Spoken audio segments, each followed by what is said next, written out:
Isn't it about time for somebody's favorite radio program? Holy Testicle Tuesday was the most important day of your life. But for me, it was Tuesday.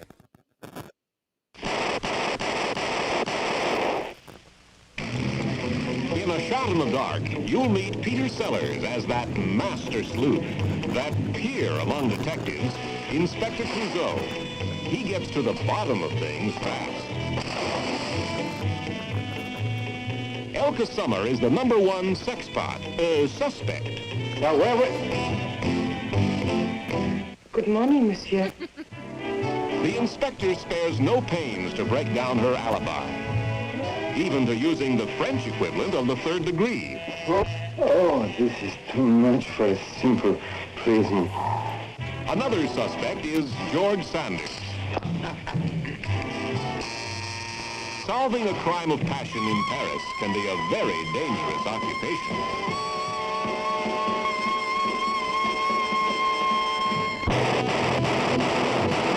They said Maria had a gun. They said she had a knife. Because everywhere Maria went, someone lost his life. Peter Sellers, Elky Summer, A Shot in the Dark, Color Panavision.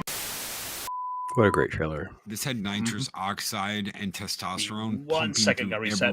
Every shot they took in this movie. It's how you have to make those movies. You can't go girly mode and be like, oh, wouldn't it be amazing if they did this? Get off the set, you prancing fritter. Get off the set. No, we need testosterone. We need manly men doing manly things, cutting people in half and screaming, "This is Sparta." You heard that hashtag prancing fritter. So. Oh, snap.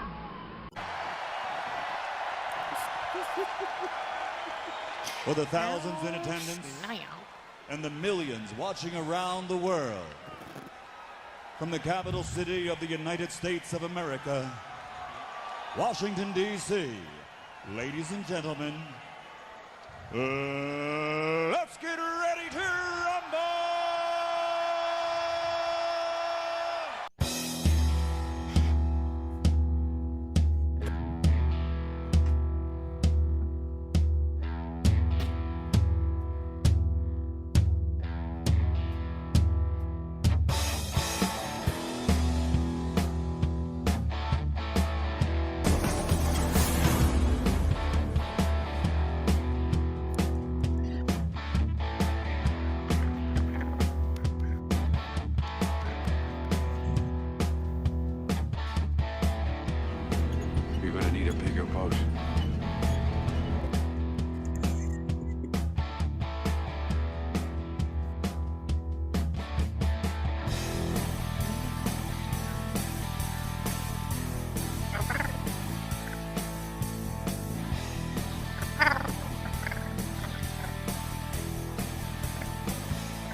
I wish it let us share the backstage, like a little window, like it let you pull it up, but it did not do that. It would not let us do that. Ironcaster dancing was worth the price of admission. So that was good stuff. Yeah.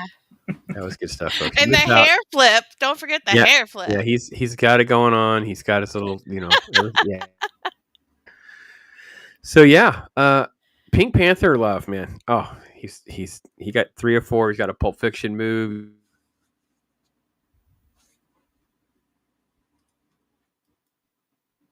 I think we lost him. Oh no. Oh no.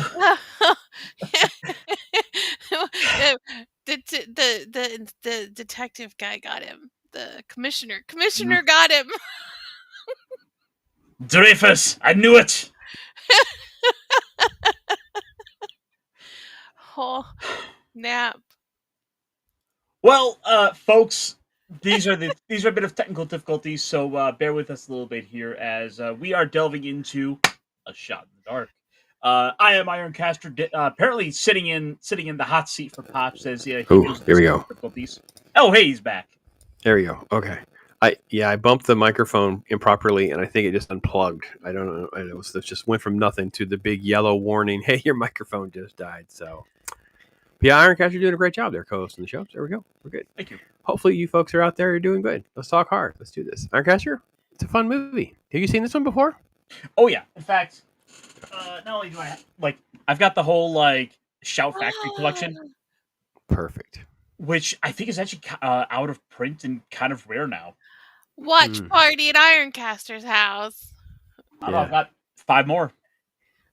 Awesome. Yeah, there's several. I have this giant fuzzy pink box set from back in the day of DVDs, and it's kind of a hassle to watch. So we end up waiting for digital moments like this, and we just kind of binge 3 or 4 of them and get through it. So yeah, good stuff. So, but I think it was SQUEEKA's first time, right? Yes. Oh, yes. Oh, I love the intro. I miss the intros like this, where it's the I know there's a name for it, but Mad World had one like that too. Yep. But I love these little intros. Oh, I don't understand why we don't have credits like that very often. So, yeah, we were watching some vintage movies together, and it is something that's kind of lost. I don't understand. I know City Slickers had one. It's very uncommon to have this sort of like fun, goofy type stuff. But yeah, this movie. So, I guess to kind of lay a little bit of groundwork with that pin, just to explain a little bit, the animated opening for the first Pink Panther movie, which I guess we should actually start there. SQUEEKA, did you know that this was a Pink Panther movie going in? Okay. Yeah. Y'all only said it a couple hundred times. Yeah. So you let the panther out of the bag on that one. We sure did. So, just to kind of lay the groundwork there, the popularity of these animated intros were ultimately what led to the creation of the character as we know it, because people just absolutely adored the opening for this, where you have this like suave, swaggering cat who's kind of here just to steal the spotlight. It's with as great as these movies have always been, you always want to see that cat kind of come by going doo doo doo doo. You love it. You love to see it. It took a few years though for us to get the animated shows. Like it was almost to the end of the decade, but the first Pink Panther movie wasn't really about Inspector Clouseau. It was basically this other guy, the rich guy, who's the suspect. The Phantom is kind of an expert robber, and they use Inspector Clouseau as sort of like scapegoat through the movie. It was fun, but when you watch that movie, everything about Inspector Clouseau's scenes is what makes the movie great. But it doesn't feel quite right in the history of the franchise because it's not quite goofy and mad world or airplane enough like it becomes enough of that sort of like rapid fire silly physical humor stuff that Peter Sellers is just magnificent at. So but yeah, Shot in the Dark, definitely a good one to talk about, and I can't wait to. So hail to this wonderful chat. Snorty there kicking the door in, holding it open for everybody, saying hello to the humans and the other critters. Hey to you, Snorty, hope you're doing well. So let's see here. Claude as well, great to see Claude with us again. This lovely mouse is in the house. Mouse is in the house. So let's see. Soul Assassin says, never seen this one. Heard Ozzy song, so it's a plus. Oh yeah. All right. Highly recommend Soul Assassin. Yeah, this is one you should absolutely go and seek out. This is a incredibly funny movie from the 60s, and for those of you who do want to check it out on the cheap, you can watch it on Tubi for free. Yeah, a bunch of them are on Tubi for right now, for sure.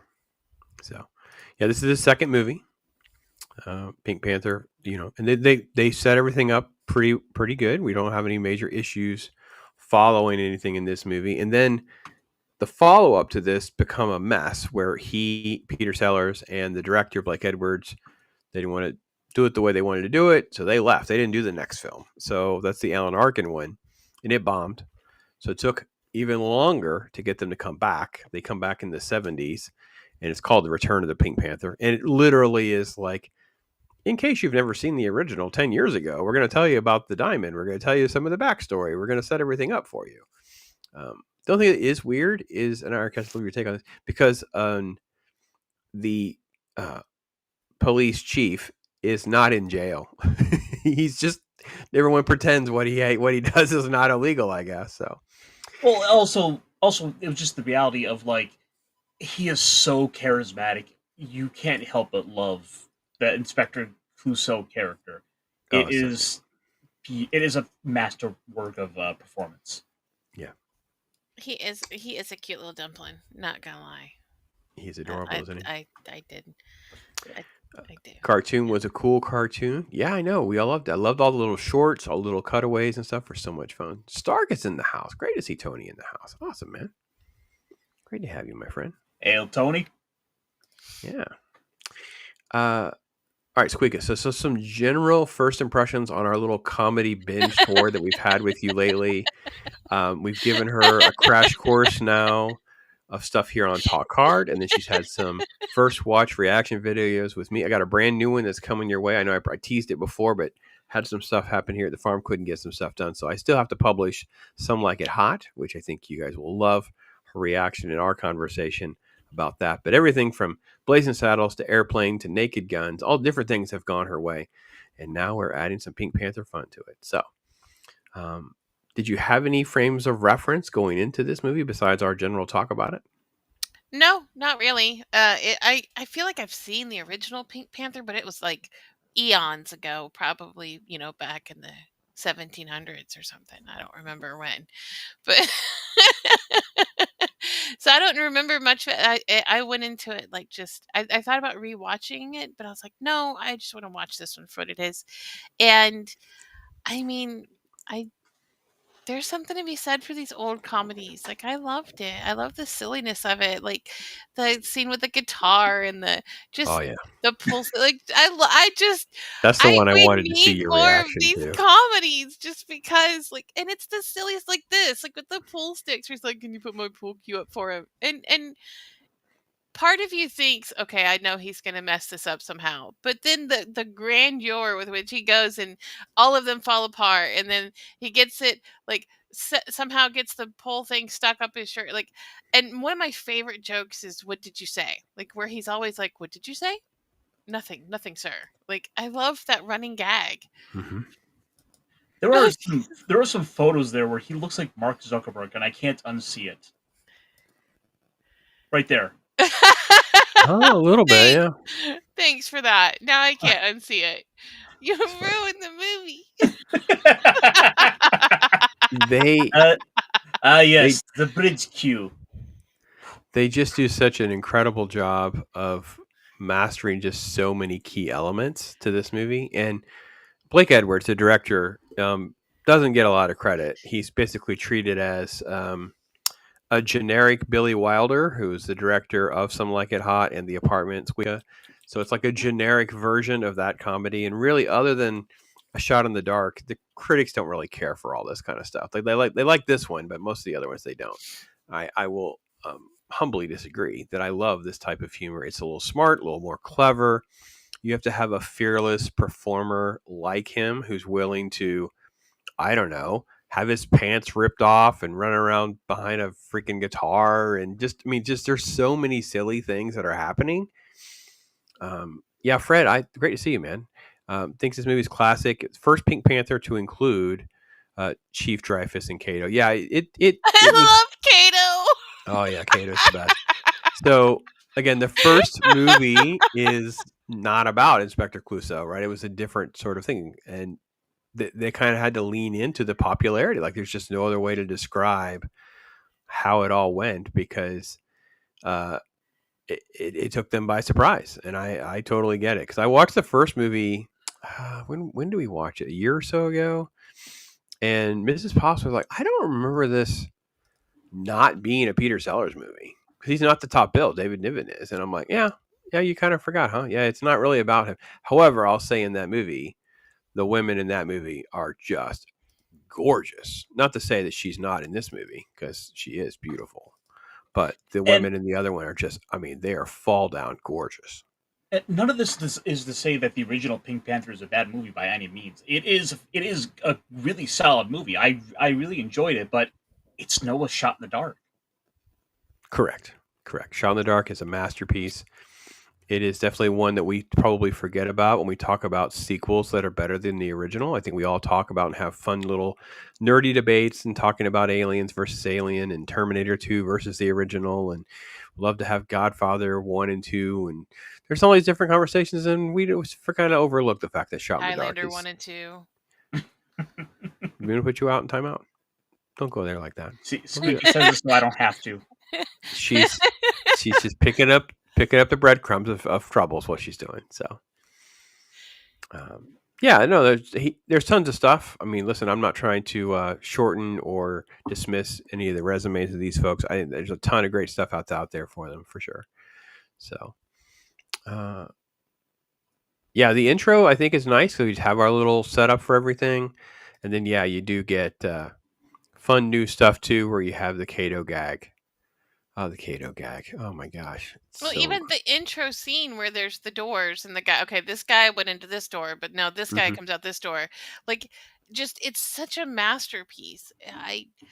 And there's hidden comedy in like every little bit of it. You know, like, okay, well this, like when they're doing the door scene and then one guy leaves and you're like, oh, but wait, there's the guy with the champagne again, and it's just like, I don't know. I feel like there's so many small bits of comedy that if you don't pay attention, you're gonna miss. Well, I would venture to say it's pretty hard to get the first time you watch it. You kind of have to watch it again, and when you get it again, you're going to get a little more. So it's one of those. I think Ironcaster is one of these films that opening sequence where you have all the different characters moving around, who's sleeping with who, and who's cheating on whom, and whatever.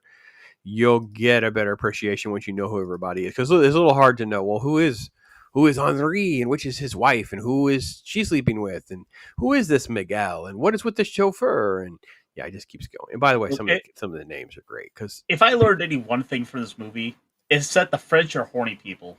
Oh yeah, everybody is banging everybody. In this even Dreyfuss. My love, kiss the children for me, sir. Your wife's on the other line. Oh, yes. Tell her I'm out of town. Tell her I'm out of town. Yeah. So good. Miguel was so passionate. He was a Spaniard. Yeah. Bordolo. We'll have to don't let me forget, we got to go back to these posters and stuff, because they have a ton of posters. Again, we talk about how the marketing in modern cinema has just become a joke. The amount of money they spend and just what we get out of it, it's a shame. But yeah, he has a fearlessness and for physical comedy and stuff that, again, just lots of love for the shenanigans. Yeah. And he does it, and Peter Sellers plays the character so perfectly, because he is overly confident to the point of just incompetence with it. It's like, of course I meant to do this. Yes, did you move that that table? The one he steps over, like, I meant to do that. I was testing you. You never know when your reflexes will be tested. Call you an idiot. Yeah, I was really struck by the end of the movie. I think Squeeka would have laughed out loud, where he's totally forgot what he was even talking about, but rather than admit it, he just I want to test your memory. Tell me everything I was just talking about. Okay. Yes. You pay better attention next time, you idiot. It's just... And he's so deadpan about it. Like, he's so in his zone that I just like it, even when he messes up, or like with the pool stick, and like when he does stuff, or like when he hears he's wet and things, he's just like, yeah, whatever. Like, he's just so slick about it. Yeah, he's not going to let everything... It's almost like trying to stay in character. Like, he's almost playing a character as Clouseau. Like, it's a character of himself almost. So it's like, no, I will not let them break me. I will just walk around wet and pretend that I'm not wet. It's just, it's incredible. Really, really done well. Yeah, Fred's pointing out some inspiration for Inspector Gadget. 100%. Yep, that definitely came from this for sure. The first movie, David Litton played Charles. Not David Niven, I think is sort of what you mean. David Niven. I never forget David Niven because David Niven is the famous performer that was doing the Oscar presentation where the guy streaked and ran naked across the stage. So yeah, and he goes something about, could you imagine being on TV to share your break was to show off your shortcomings or something like that. So just perfectly timed.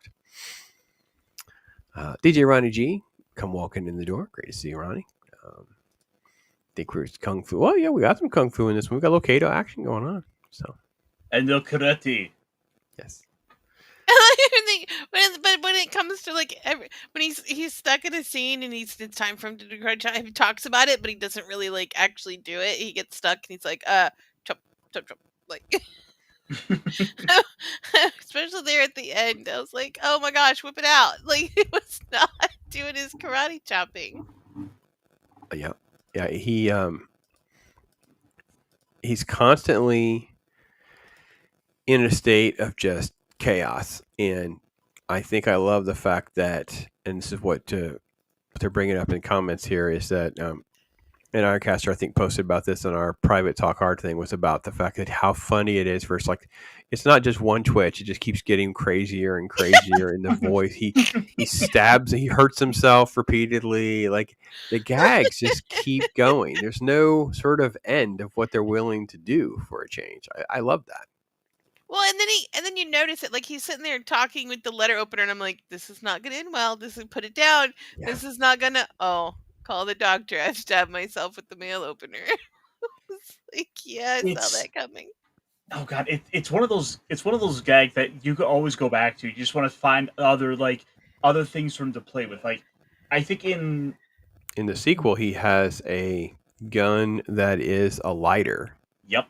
So you know how that's going to play out, but they just keep teasing you with it a little at a time, and then they kind of keep going back to it just to make you. And then Clouseau plays off of it, so it's not even as though it's off screen as much as it is in this movie. It's like really, really. Oh yeah, it's such a great franchise, such a lot of fun. As great as Clouseau is, I think for myself, it's Dreyfuss is my favorite character by far. This was IRONCASTER's favorite part. Francois, I seem to have been cut off my thumbs. I did not see. I will be honest. I did not see that coming. I was like, oh. That's really cool. He has a little guillotine cigar cutter. And then like 2 scenes later, he's like, oh, my thumb. I was like, it's the Chekhov's gun, analogy. Like, well, if you set up something like that, you kind of bring our attention to it, you better find a way to make that pay off. And this is one of those movies that does such a good job of that. You see Clouseau playing with the letter opener, and it's something you don't necessarily think about, but maybe you kind of notice. He's still holding on to that letter opener. These basically got this, little sharp, pointy thing he keeps swinging around. Like someone's going to get cut if he's not careful. See, but you overestimate my ability to understand when the Chekhov's gun is happening. Because to me, I'm like, oh, that's a cool guillotine. Oh, his poor thumb. Like I never see it coming back until it comes back, and I'm like, oh, what? Well, one thing's for certain. If you can give me 10 men like Clouseau, I could destroy the world. Yeah, it was a great line. I could do it on my own. I don't even know. And the other thing I think we should too is that they do such a good job of letting Peter Sellers shine by having like this guy, Graham Stark plays, Hercule, this little sidekick who gets abused. Like, you broke my pointy thing. Playing get your own pin pistol. Straight Pistol all pin. the time. Get your own pistol pin. Yes, get your own pointy thing. The whole watch thing almost feels like it slows everything down, but then it's like it plays in the background because you realize they cut away to him where he's going 219, 220, 200. It's like it's so much fun. Or where he tries to warn him about the nudist camp, the little colony, and he like just ignores him. And I'm like, oh, Hercule, he knows. I only need my badge. Yep. You think that aged well? Do people even know what nudist colonies are? Or is it sort of a common enough thing? Yeah, we have one down here. Okay. I can't think of one nearby. I mean, we live near the villages in Florida, which is notorious for the shenanigans that go on there. So I don't really need to, you know, I mean, it's famous how bad the villages are. This was the scene I wanted to see, like with the guitar, and there's a couple of moments where you can hear the guitar go bing, and you're just like, oh my gosh, I wanted to see Squeeka's face during this scene. I did laugh a lot when I heard the guitar. I like it when he sat down next to poor Dudu and thought that was her, and I was like, no, that's not her. And then I was sad because she was dead. But yeah, they fearlessness though. And when he grabs the little floaty for the other side. Oh. Yep. Oh, they pulled that. Yeah, there we go. Yeah, Peter Sellers, man. That is just insane. Penny's here. Great to see you, Penny. Hope you're doing all right. Hi, Penny. Hello. And Fred's saying that watching the movie, you realize there's no explanation if Clouseau got his name cleared because at the end of the original, he was framed by the... Yeah, they basically say he's going to be cleared because the moment that the Phantom strikes again, obviously wasn't Clouseau. The bigger question is what happens to his boss. They just kind of leave that ambiguous because he's basically committed these major crimes to blow people up, trying to kill Clouseau. So you feel like, oh wait, he should be in jail. So we don't even have any arrests at the end of the movie because of the actions of him. So that's a bigger issue for Dreyfuss.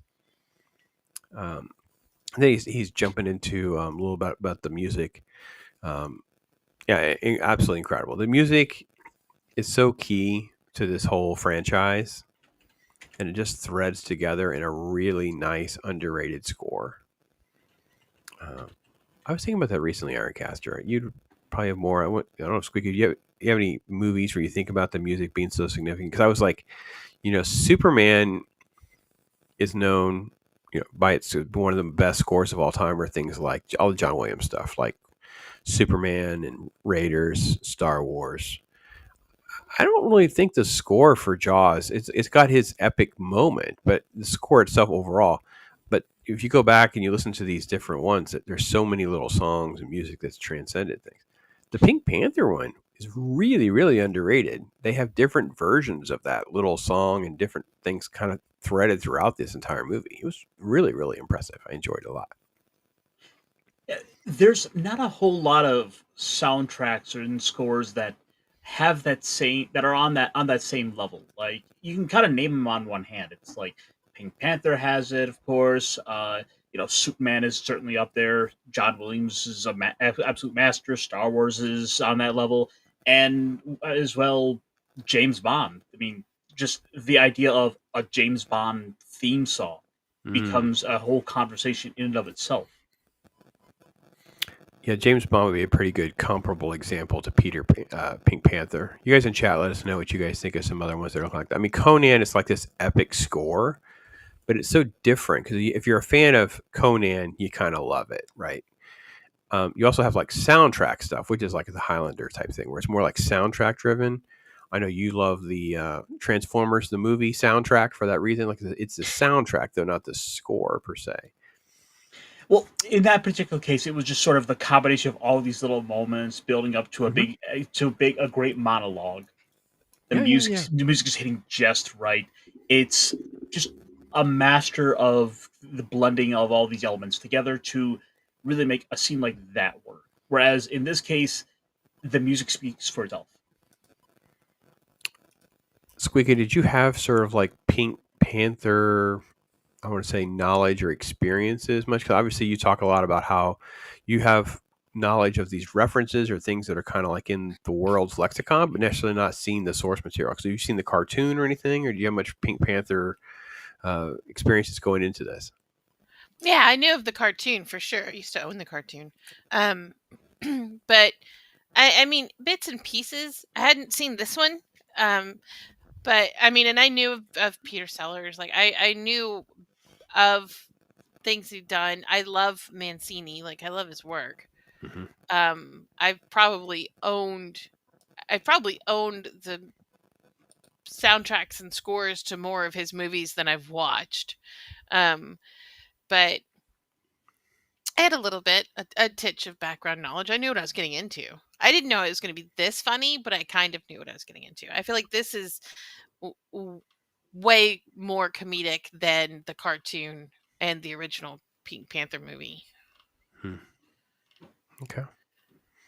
Yeah, Mancini's work is very renowned, kind of underrated, especially if you were able to get a nice kind of a greatest hits of Mancini kind of thing. He's obviously an inspiration, and recorded with so many great, talented people over the years. Fantastic stuff. Ironcaster, what is your reaction to this sequence too, where we have the long series of him always getting arrested? It's one of those jokes that works. That actually, I think, if I remember right, breaks the rule of 3. This is a joke they play 4 times. At least 4. Because let's see, there's when he's arrested as the painter. When he's arrested as the balloons are first, so it's balloons, painter, right? The hunter. The hunter, the bird, and then the nudist colony. Right. Well, except with that 4th one, they did sort of give a little twist to it because he wasn't like outside of the prison. Well, I mean, then again, I suppose the hunter also wasn't in a similar situation, but still, it's that recurring bit of the paddy wagons going down the road. You see something hanging from the back, the dead bird, the balloons, like 5 officers staring at them and they're naked. Oh, that was actually really funny too, because I forgot about that little bit. This movie has so much going on. I think it's another reason why this is why we have like what defines classics and why it defines things that are why things are so good and timeless. It's like that. It's like you don't necessarily always catch every single detail, or you don't even appreciate every single detail because there's so many of them. And then when you watch it again, you catch that paddy wagon gag, and you see like the 3 or 4 officers peeking into her, and you see just yeah, so good. Let's see. There was something I wanted to bring up about that too, and I don't know where I lost track of my little trivia page, my notes on this one, but all right, we'll keep moving. We're gonna come back. Screwball comedy, yeah. Dr. Strangelove, I learned to stop worrying and love the bomb. Yeah, Peter Sellers as well. Yeah, good reference there. And the scenes with him being carted off the police wagon, yeah, I love it. Love those scenes, Snorty. I just always have a blast. We were curious on Squeak. Can we just know how Squeeka's sense of humor works? And we're like, oh yeah, she's going to have a blast with this movie. It's just going to be, there's so many moments, so many gags. Here's the balloon shot. I think that's why it also works well, because it kind of keeps stacking, right? So you're a balloon vendor, you're being arrested for that. That's just silly. That's just silly. So, oh, you're back, you're doing painting, but clearly he's painting. There's stuff everywhere when he's painting, so he's going to be arrested for that. Okay, so it's a little bit more exaggerated. Then he actually shoots a bird. You're like, okay, well, he shot a bird. Like the nudist colony and these, the exposure was obviously a bigger issue back in the 60s. Well, not only is it like, oh, he shot a bird, but when they're arresting him, the bird is now hanging from the from the paddy wagon as they take him in. Yeah. And then, of course, everywhere the lady goes, people wind up dying. So you're watching Dreyfuss as she was around, someone died, and he let her.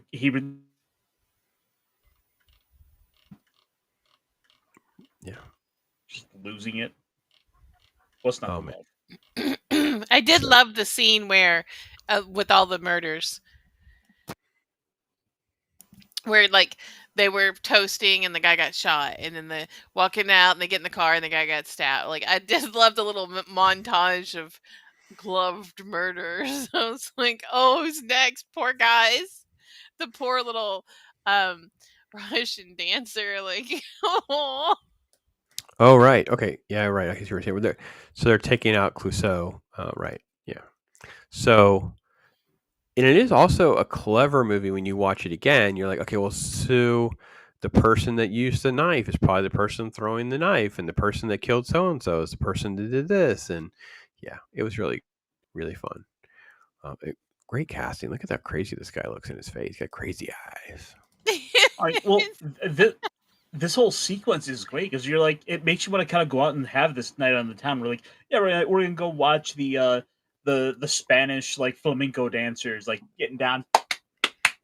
Yep.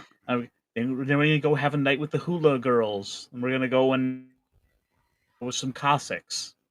Like, where go there? Yeah, tour the world. Yeah, you don't see it coming either. That's what the best part, because he just says cafe au lait. Like, he's like, oh yeah, book me a table at cafe au lait, and you're like, oh, this is cool. And then it pans out to the next seat, and you're like, wait, where'd the hula girl come from? What's going on here? And you don't even expect it to be more of the date scene. You think maybe something's happening with the husband or the inspector. Like when they first painted the hula scene, I had expected it to be Dreyfuss, the commissioner, and expected him to get like a phone call or have something happen where he's told about something Clouseau's done. Not that it was still the date scene. So I thought that was wild, where it's like, oh, they're still on a date. Oh, they're still on a date. Like, this was crazy. I think this movie is just full of so many moments that are just gold. And the funny part is just the sort of like the uncomfortableness of him getting there and she's naked and whatever. And then it's like later on, we're going to be like naked in the car with everyone looking around and just crowding the car. Like it's like got something to see. What was your reaction, SQUEEKA? I mean, how on earth did this unravel the SQUEEKA mouse? Oh, this was hilarious. And they just got in the car like this. And I was like, okay. Like, this is... And I thought maybe they would go somewhere and get clothes on, or I didn't see him getting arrested, that's for sure. But I just... It was one thing after another. I thought they would find their clothes, and they snuck out without them. And I was waiting for him to, like, contact Hercule and, like, get some clothing for them, or... I mean, that was what's amazing about this movie is while you think you can see through some of the gags, there's so much that you can't. Like with the letter opener. Oh, he's got the letter opener. He's going to hurt himself somehow, so he does. But with the date scene, you don't see it going on that far. You don't see the nudist scene going this far. Like, it's and the way they carry it off, it just makes it funnier. And like when she's like, I'm going to scream, and she does.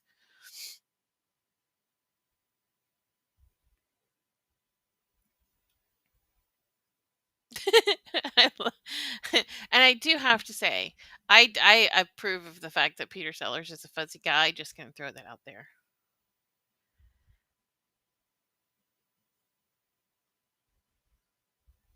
Hey, you just got to go with what God gave you. I mean, I don't tell you. It's just this is what it is. He's a little hairy fellow. That's how it goes. But he looks good, looking sharp, doing his thing. The ladies liked him, and he's with this lady who's just super gorgeous. I mean, she's a beautiful lady. So, can't complain about having co-stars look like that. That's how it goes. Well, and then like even here where he like falls in the water and he loses the guitar and the little floaty thing, and then he comes back out, and I'm like, oh, what's gonna happen next? Like, I expected it to be some piece of like foliage or one of the big ferns. No, he like rescues the guitar somehow. I was like, oh, he's good. That guitar is ride or die with him. Yeah, he's all about that guitar. I don't have a shot of it. The other gag I think was also one of my favorite lines, and I put this in our little private chat thing. So there's a scene with Hercule where he's doing the board or whatever, and he spins the globe, and then he basically makes himself fall because he puts his hand back on the globe. And it's like, I have Africa all over my hand. It's just, I don't know. That's a brilliant line. It's just a brilliant line. For those of you who don't know, yeah, Ironcaster's having little issues here. Power went out, so Ironcaster's, he was trying to get in, but I can't hear you. There he is. Let's see. Let's add you this way. Yeah, sorry about that. There we go. Sorry about that. I am currently running from my phone. Oh, hey, we're here. We got you, man. We're good. We were discussing the globe gag with the Africa all over my hand gag.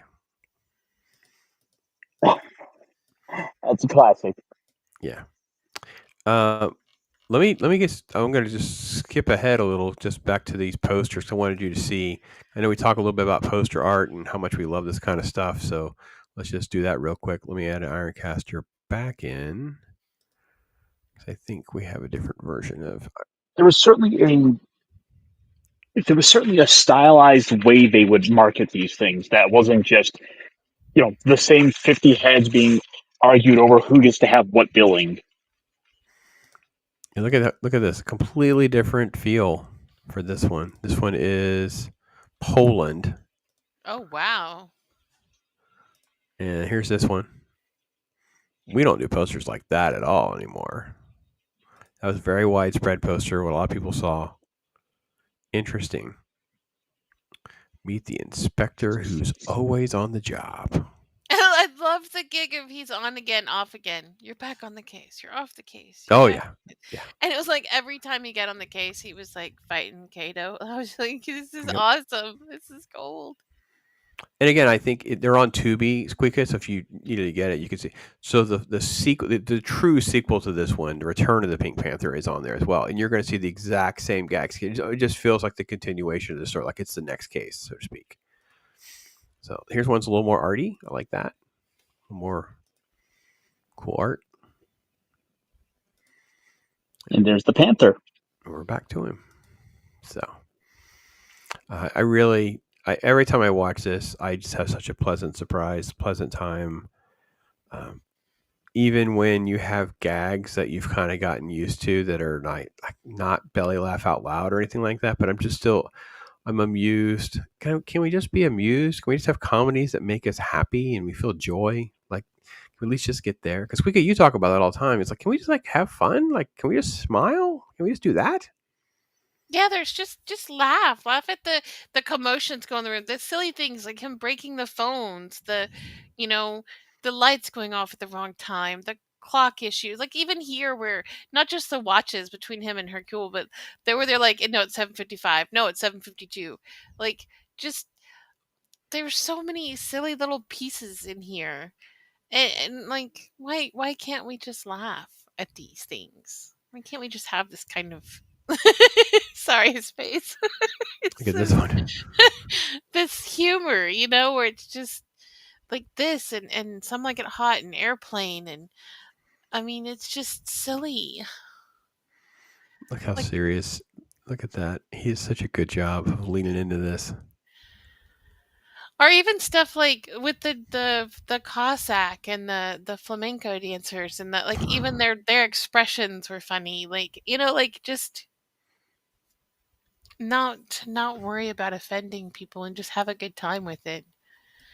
And I love this. I love the fact that if you watch this scene carefully with how they craft everything, they basically are doing they're basically doing everything of confession. And he's moving around the room, getting them all to confess to one another about who shot who and how this all worked. They actually keep pushing him out of the circle. So they're fighting with each other. He's not even involved with the conversation at different parts. Oh my gosh, it's so great. And there's at one point where he jumps back in, and then they're just like, "No, it was you." And then so I think somebody I don't remember who it was, shoves him out. The lady, yeah. Look at this. This was actually part of their promo. They leaned into some of the silliness of some of the gags. Was here he leans in with just the watch gag. Like what? That yeah. Here, of course, playing with the pool cues and just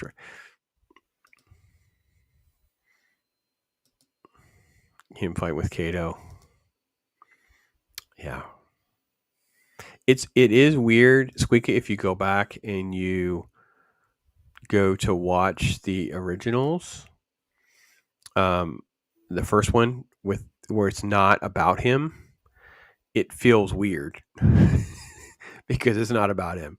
So it's just like you have moments of humor and then it just cuts away and you're like, where are we following these people? I don't care about these people. Get back on him.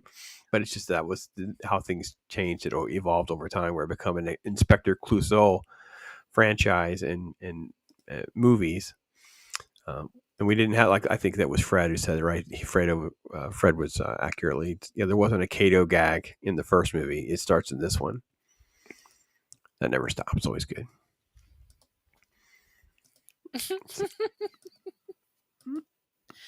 He never wants a dry set of clothes. I love Kato. Kato hiding behind the planter. ready to strike. Oh my Here's gosh, the- the here's- scene where Dreyfuss like just starts gnawing on him.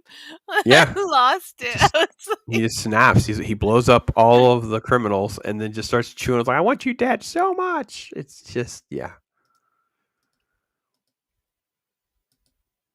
Here it is where they're all karate chop you. Try. My hands are my lethal weapons. lethal weapons. I love that scene where when he starts talking, everybody starts giving him the side eye. Everybody's like, "What? Is he talking about me? Is he talking about me?" Yeah, everybody gets a side eye. Kato sneaking in. She's drunk and they're. And I will say too, it also feels good. The insider thing, right? It feels good when you see like the nerdy guy gets the really hot girl in a more believable way than I enjoy with like Kevin James and Adam Sandler movies. They just force it on me in those movies. This one feels more believable. She didn't really want to be with him. She was like in love with the other dude, and then they knocked him off. Like, oh, well, I'm kind of like slowly falling for this goofy inspector guy too. So very good. Yeah, I know how she was like, "I told myself never again, never again." I did love the pillow fight scene though, with the feathers going everywhere. That's like Yes. comedy gold. It was so silly. Like, I mean, a pillow fight's one thing, but there were feathers everywhere. I was like, yes, that's a good time. Ironcaster, are you there? I didn't think he was. I think he was out. Yeah, everything about it just feels fun times. Like, and this, you guys in chat are talking about it a little bit, but like this guy trying to play it straight as the guitarist at the nudist colony.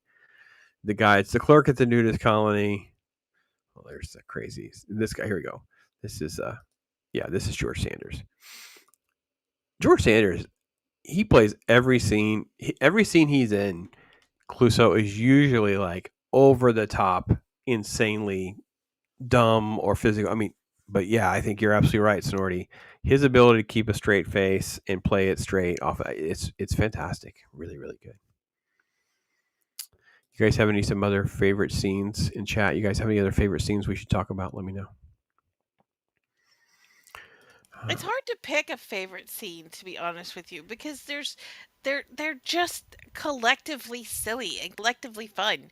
So it's like I could say that, my favorite scene is the pillow fight, or my favorite scene is the nudist colony, or my favorite scene is, the opening scene where they're all going door to door. There's just so many pieces of amazing comedy you can't just pick one scene.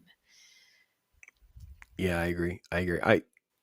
I think the biggest thing will be the nudist colony scene because it just transcends pretty much everything else. It just becomes so ridiculously absurd. I don't know, the end sequence where they're all fighting with one another and then it's like a game of Clue gone wrong, Well, it's funny you say that because that is one of the endings in the Clue movie, right? The one if you ever watch the Clue movie, there's it has multiple endings of how it's supposed to end. And one of the endings says everyone killed somebody else. So it is sort of ripped off or at least lifted from this concept as well.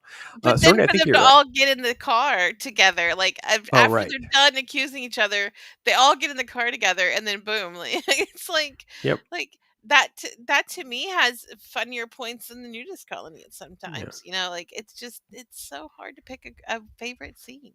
You know what? The nudist colony for me is the guitar. And it's the fact that it's he has the raft in the car, but it's the guitar. Like you said, he saves the guitar, and then there's the moments where you hear the bling of the guitar, and you're like, okay, I can't. That's kind of elite stuff. It's kind of like the one sequence that's sort of like still belly laugh, still gets me every time. I know it's coming. It gets me every time. It's like watching the airplane scene where they're slapping the old lady. They're lining up together and like just shaking her, and they got a ball bat, and it just every time just gets me every time. Like there's so many moments even in the these beginning comedies. of the guitar scene where he's in there talking to the guy, and you see that he's convinced him to go out, and he comes out with the dude's guitar, and you're like, wait a minute, what? Did the guy give it to him? Did he do How'd he something? get it? Yep. Like how? And it leaves it unanswered, and that's the best part. But even just the start of it, where he comes out with the guitar, because I expected him to come out with maybe like a shirt over it or something.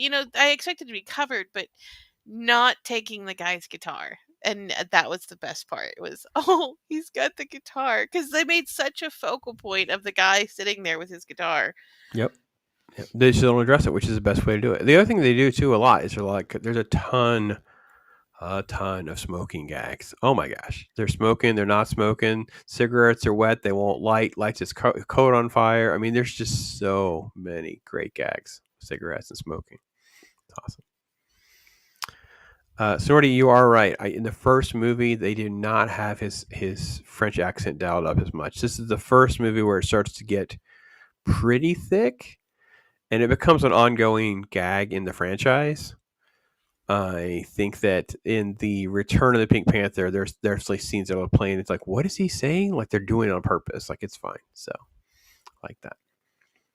Yeah, this line. It's Arita Fellas Jage. It's freaking great. Yes. Alternate endings in the original Wayne's World. Both movies. Yeah. Okay. Yeah, I forgot about that. I watched Wayne's World in a while. I watched some of those 90s classics in a while. So, but yeah, I think we talked a lot of these different comedies. This is one of the brilliance of them is there's just so many things to kind of enjoy. Like you said at the beginning, like, from the opening little sequences where you just have silliness, all the way through different moments and stuff. So. Well, to the setup of the crime, to the whole thing. This is definitely one of my top 10 movies, because and the car scenes and just everything is the best setup, and you don't see it coming. And like I said before, even the ones that you do see about to happen, they're still done well. They're still funny. Like you see something happening, like when he says, "Hey, will you put my pool stick away from me? My pool cue away from me?" Something's about to happen, because he asked him to do this. But you don't see the panache with which he does it. It's we're gonna knock it down. Oh no, we're gonna it's gonna suck him. Speaking of panache, I didn't have a color photo, but you get one here with Kato in there with him too. So it's just this is the pillows and the feathers everywhere, and yeah. Oh my gosh, it's so good. He just grabs his foot and starts gnawing on it, and you're like, I didn't see that coming. Yep, like somebody's so that. Straight face, just like this foot. I love this movie. Here's the answer.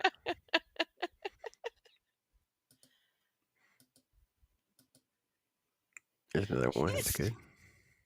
His face. But he's not. It's not as he's not like billed as a simpleton.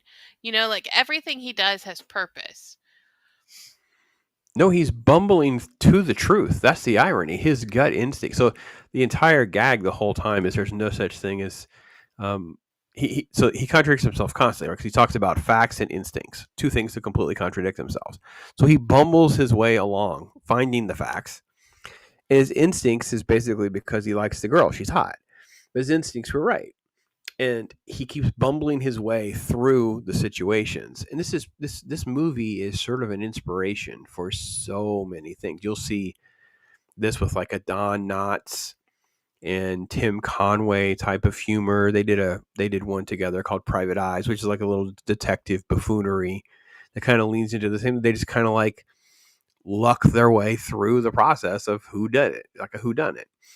And this type of humor and this type of approach is played off of for decades following this movie. It's really, really a big deal. And again, I'm not trying to say this movie is the movie that kind of starts all of that, but it's definitely one that elevated it for sure. But look at the difference of the stuff. Look at this one showcasing him. They put her center stage, and then they've got the different versions of his get-ups. It's great. Great poster. Oh, it's not showing. I don't see it. Oh, it didn't show? No. Oh, I hit the wrong button. Hold on. Let me go back.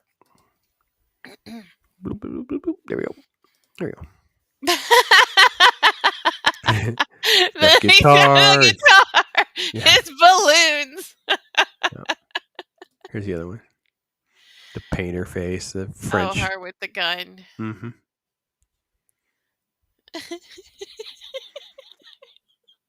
The two most celebrated comedies ever made, the Pink Panther and Shot in the Dark double feature. That's kinda have- awesome. I love that pun. I approve. That's a really cool concept. I like that. Huh. I approve. So this one's Peter Sellers coming and going. Very good. Very good. Like that. Look how great all these are. They're just so different, Wow, so that's so interesting. beautiful. That was really dynamic. Where is that from? Hungary. Ooh. Wow, that's interesting.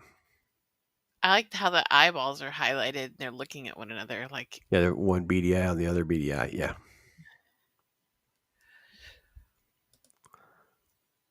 Look at these scenes. Can you imagine being the extra in this movie? Yeah, I'm the dude on the right yelling at the car of the naked chick. Could you imagine? I got to see Peter Sellers naked. Like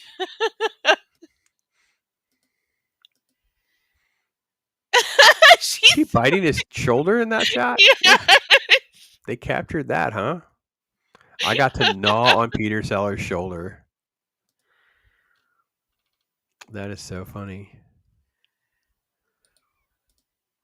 So one of the things that's important too in the old grand scheme of the old Peter Sellers and how the politicking of all this works is, who's sort of married to who matters and all of that, right? So this is all Mhm. when they want to come back to do these movies.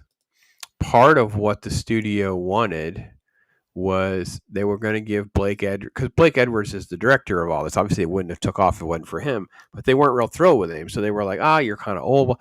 So he's like, they literally, I kid you not, I don't know a better word for it, guys, basically pimped out his wife. So they basically offered up Julie Andrews, his wife, who is, famous for playing Mary Poppins, as had to go and be in a couple of projects for the studio. So they had to work out this sort of like multi-layered deal to make it all happen. It's really, really bizarre. Because in hindsight, these just seem like a bunch of really fun movies and whatever, but you get the studios who just didn't get it and they couldn't, I don't know. Very interesting dynamic for me. I always enjoy looking at the history of these kinds of things. Oh wow. I didn't know any of that. I just like the movies. Like, I just watch the movies. I know. Look at this VHS box. Oh man, I want this. Oh my gosh, that seems familiar. This is Swedish. And there's one for each one of them. Look, there's on the left, you'll see the 3 different boxes for the different movies. But this one's Shot in the Dark one, the Clouseau. That is super cool. I feel like I've seen that. Not that particular drawing, but that drawing style before. Like maybe Looks I've like seen the other. looks like a box set of the 3 movies in VHS from back in the day. Doesn't have a date on it. That one's similar. No special designation on that one. Look at her hiding behind the statues. The statues. Oh my gosh! When you look at the statues, and the statues are all inappropriate for sure. Oh. They're humping every which way to Sunday for sure. I was like, excuse me. Yeah, they could. Yeah. Well, DJ he is kind of like the key important person in Doctor Strangelove, so I hope so. Yeah, 3 different parts. Correct. I haven't seen that one either. I'll have to put that on the list. Yeah, we should watch that one together at some point. Oh, it's a bit. And there's such a great on the nose, we all get it metaphor of what you're doing with the pool. We all get it. Like we get what you're doing. Just so good. I have to be honest, I'm always blown away. There's more to the posters, the photos in the background, but I never ever stop enough to spend some time looking at them. Because he's meeting these crazy, glorious. But this one's where he's next to these 2 African guys. I don't know. I don't get the references, but I know they matter because they got to make people laugh because they stay on them too long.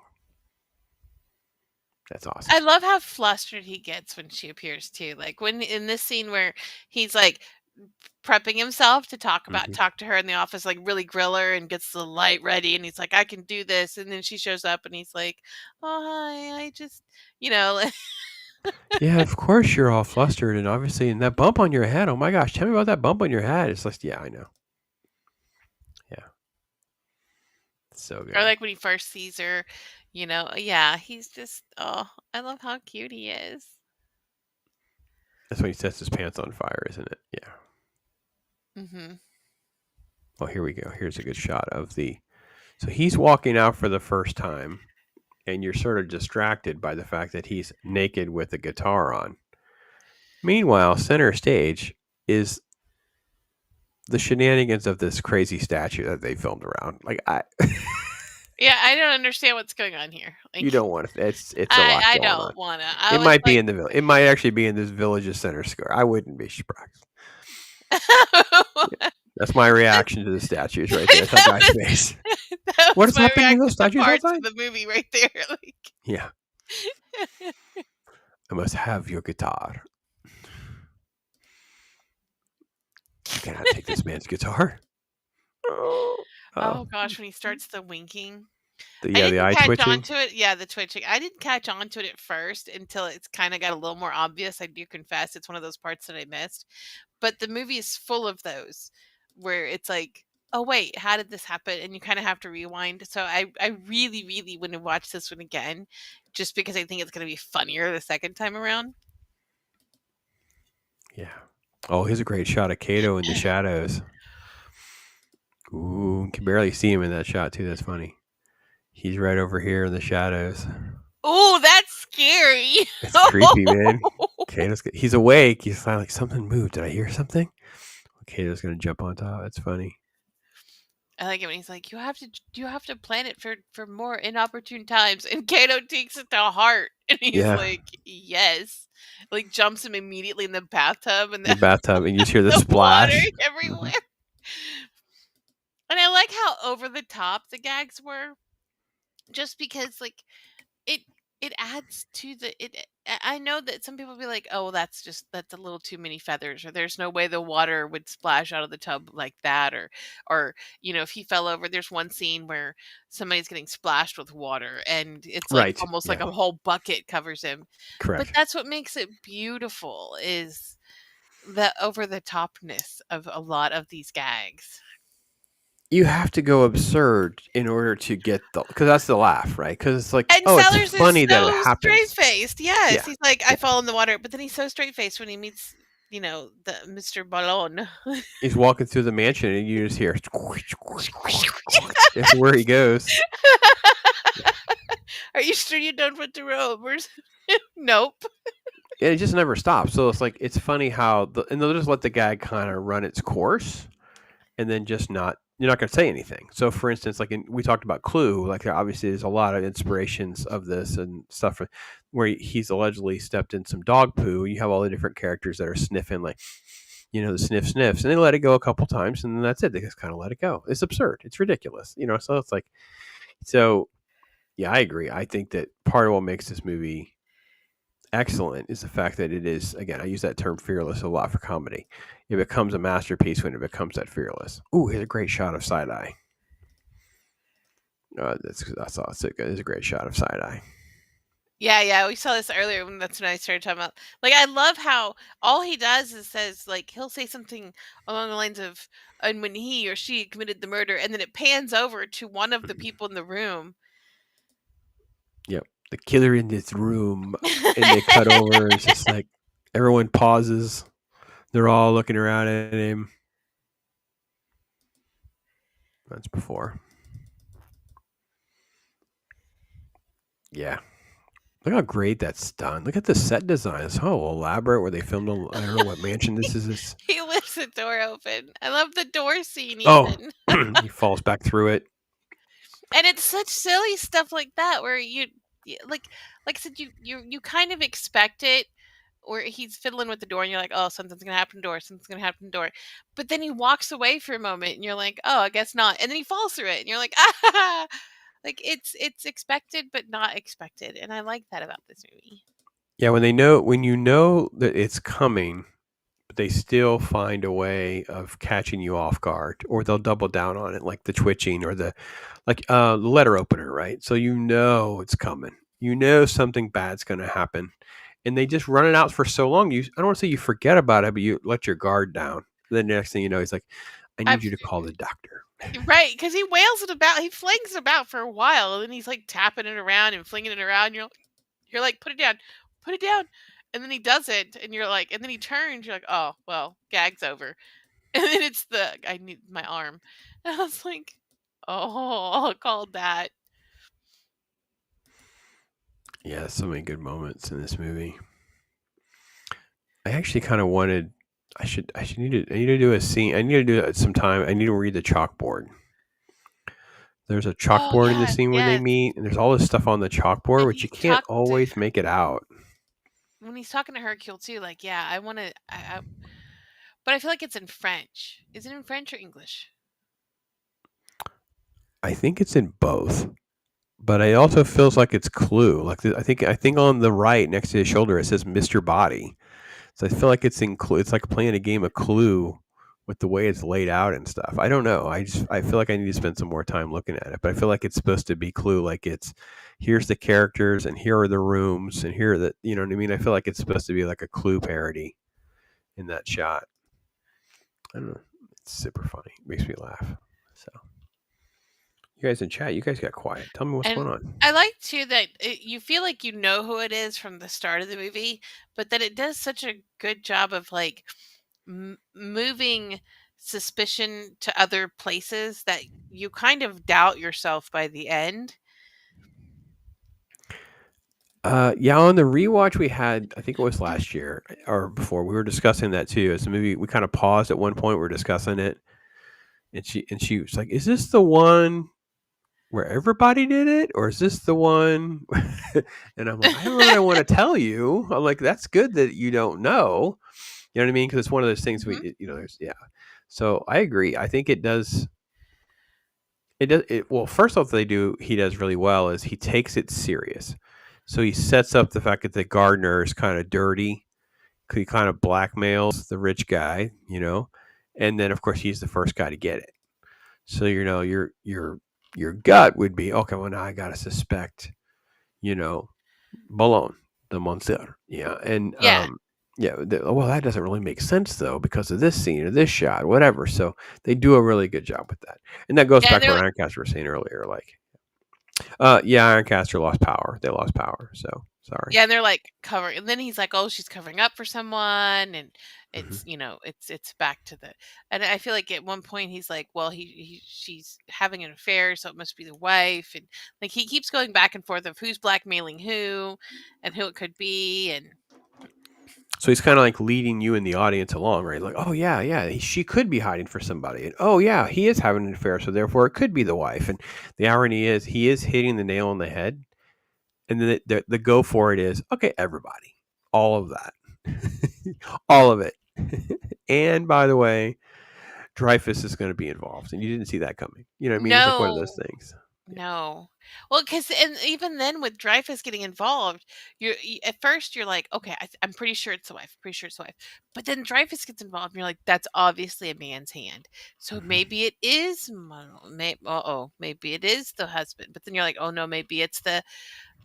For a moment, I even thought maybe it was the head butler because I'm like, oh, maybe he's doing the dirty work of the boss man, trying to take out Clouseau, and.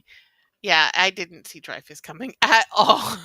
Nor did I see him losing it and start gnawing his start leg. chewing on his leg, and he like just goes after Hercule too. Like I was like, oh, poor guy. And then, just to make sure that you don't, let you know that you're off the hook, as they finally deal with this and they're taking everything away and they're finally getting it. We have to have Kato attack one more time. One more time into the water to go back to the water gag. Like yeah, super awesome. Super awesome. Well, I'm glad you enjoyed it as much as I had hoped. So Shot in the Dark is, to me, the best of the Panther series. However, I am always open to admitting that there are moments in all of them that are fantastic. Definitely think that's true. But I feel like this is the one that hit all of the marks and stuff the best. It's rewatchable. It's fun. You'll pick up new pieces and things all the time. Have some good laughs at it. So super solid for me. That's like that 4 out of 5 with good, strong rewatchability. No real issues. It's sort of that precursor to a lot of the stuff we talked about, where you have like Mel Brooks humor that gets more zany, and then you have outright parody and spoof for like Airplane and Naked Gun. Completely different approach than you get with more like, stand-up SNL comedy that you get from people like, Sandler, for instance. So all different stuff, more in vain, a little more silly than like Some Like It Hot, but it's all in the same sort of family. And now I think you can see like a nice through line from like the 50s through, I guess the most recent one that'd be on that list might be Naked Gun. I'm not sure, because I don't think we've talked about a couple of the more modern great comedies, but those are, yeah. So good stuff for you. Well, and you can certainly see how they blend all together. Like you can see where they've pulled pieces from each of the different movie I don't know if they're comedy types, but you can see where they've pulled pieces of them from bits from all of it. But you can also see where like this movie set the standard for some of that slapstick comedy, that obliviousness that that you even see in movies like Blazing Saddle, where they're just kind of oblivious to things, but then it's just this little back humor, like the scene where he loses the outhouse and he's taking a shower. Right. Just some of the gags and the silliness, even in the Mel Brooks ones, or even in this Adam Sandler's, where it's just this serious faced silly gag where he's really trying, and he just bumbles his way through it. Yeah, you definitely see that sort of like bumbling goofiness that you see definitely years later. I definitely like Austin Powers and Zoolander and that kind of stuff for sure.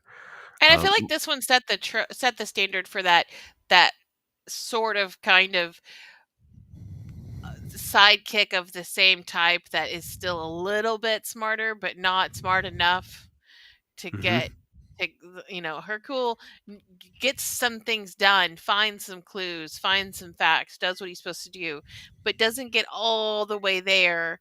Like it doesn't tell him all the way about the news colony, doesn't count the right time to make sure the lights are off. Like he doesn't get all the way there, but he does have a little less bumble, I think, than Clouseau.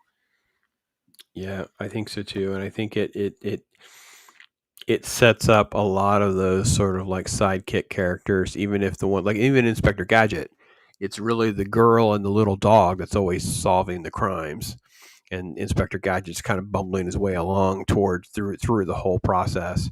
So that sort of motif gets lifted very much by the oblivious character. There's someone else who's carrying the water for them to resolve everything. And in this one, it just kind of works itself out in a lot of different ways. And it just shows how genius Peter Sellers was by leaning into everything. Like, I can't say enough great things about his performance in this movie. It was awesome. I love this movie. Like I said, I want to rewatch it again. This is definitely probably one that's going to get a rewatch in the next couple of weeks, just because I love this movie. Yeah, I think you're going to enjoy that opening scene. I want to turn it on just to go to that silly chalkboard sequence. To be honest, I want to go to that sequence again. I would pay attention to the chalkboard. I feel like there's jokes in that room that I'm not getting all the way. I feel like there's even more. That's how I felt watching it this time. And I know I've seen this movie dozens and dozens of times, but I feel like for some reason it felt like, oh man, am I getting the gags on that chalkboard in those photographs? And I'm getting distracted by the fact that he's flirting with her and he's setting his coat on fire and he broke the stick. And yeah, I'm getting, I feel like this is the genius of this is there are so many gags happening. And I feel like we talked about it briefly, but I think it definitely is a precursor to It's a Mad, Mad, Mad, Mad World. Like it feels like if you were producing that movie, you could say, well, yeah, it worked in Shot in the Dark. It worked in Pink Panther. And they're like, oh yeah, it did, didn't it? The audience loves this stuff. What are you talking about? It's going to be great. So I think that's the genius of this film for sure. So. Well, and I feel like Mel Brooks took a big piece of this, and even for his films, he has that mix of there's a constant gag going and all of those callbacks, and even callbacks to gags that are one-offs, like the water gag at the end of the movie and the beginning of the movie, or True. or he does Mel Brooks does that too, where there's that setup of something's about to happen. Nah, not right now, but then it does happen. Gotcha. That's true. All right. Well, next week we get to take a break from the comedies. We have it's not a comedy, but it's fun. And I'm actually interested again. This is another one of those moments. I wish I could get the video of SQUEEKA. We're gonna watch a James Bond movie. Is it the best James Bond movie of all time? You guys in chat tell us. Goldfinger. We're gonna watch Goldfinger. Sean Connery. Not the first Bond movie, the third Bond movie, I'm pretty sure. When he meets the woman on the helicopter, he's been knocked out. He wakes up on an airplane and he sees this pretty lady. And what he says to her, she says her name, is one of the best lines in all of Hollywood history. Like I can't tell you how much it just still means. And my wife's like, it's so inappropriate. I know, I don't care. It's fantastic. I'm sure I've probably heard it because I'm sure you have. I think I said it here on the show and probably spoiled it for you, but you probably like, oh yeah, I've heard that before. That's probably from me. I love it. I've seen a couple of I've seen some of the newer ones. I've seen a lot of the newer ones, and of the older ones, I think the only ones I've seen are the Richard Moore ones. Okay. Yep. Roger Moore. Yep. Roger Moore. And then what is the Jaws guy? Which one is he in? Oh, he's been in a couple actually. So those are more like the Roger Moore ones for sure. Oh, okay. Because I know him and I've seen those, but I don't think I've seen any of the Sean Connery ones. Yeah. All right. Well, that's good. This is old school. This is where it began. So it began in the 60s, actually 1960. Dr. No, Sean Connery cranked them out. They're super hits, a lot of fun, cool gadgets. And each movie is kind of like trying to level up itself with different ideas and concepts, action sequences. His coolness, I think, is part of it. Dr. No sounds familiar. I might have seen that one, but it's been a hot minute. Yeah. This is the first time a laser is on scene, on screen, I think. Bond breaking. The Q is the person that gives him all the boys. Yes, I love Q. Yeah, so lots of that kind of stuff. So a lot of good stuff. So we had the conversation to do a lot of James Bond movies, and we just don't do it, and we stopped doing. We just didn't do it. So my goal is to get back to the concept of let's do some Bond movies. So we'll kind of pick and choose from the different Bonds. We did Sean Connery this time. I think Pierce Brosnan when I think GoldenEye is next. I think it's next year or later in the fall. The next year we'll do a Roger Moore one. We'll kind of bump through the library a little bit because there are so many of them, and I think it would be kind of fun to talk about them. And they kind of are a regular staple for people. Usually in the fall, they kind of like have these marathons they'll do with James Bond. They put them all on Amazon Prime at some point. If you have Prime, they put them all out there at one point. Just drop them all there, and it's like 30 movies people go through. It's completely crazy, and you'll know because they'll be all over YouTube. In our little circles, everyone will be doing James Bond videos because they're all on Prime. That'll be next week, and then I think it's Steve McQueen after that. I closed the window. I think Bullet, Steve McQueen. We go back to Steve McQueen. You know how much I love Steve McQueen. Keep trying to move you along the Steve McQueen appreciation. I haven't seen that one, so I'm excited. Yeah. So we have had Great Escape. We have had Magnificent Seven. So we'll work through a couple more. And this is definitely one that's important. And the practical, you're going to love Bullet for just the fact that those are real cars. Like those are real stunt people. Those are people really driving. Wow. And he's a man's man. He'll do his own stunts. Like he actually rode the motorcycle in Great Escape, stuff like that. Like it's, so that's super cool. And then we'll get back to comedy. We'll get back to doing some comedy for sure. Oh, I don't mind. I like all kinds of movies. Okay, I say all kinds. I don't like the movies y'all tell me not to watch. Well, I try to be pretty honest with you about everything. I don't want to, I think there's degrees now, and I think that we can. I think that we're in a place now where maybe you guys out there, you guys want more of the hate watching type of stuff. My thing for me is it's just so like I'm just sort of over it. I'm bored with that.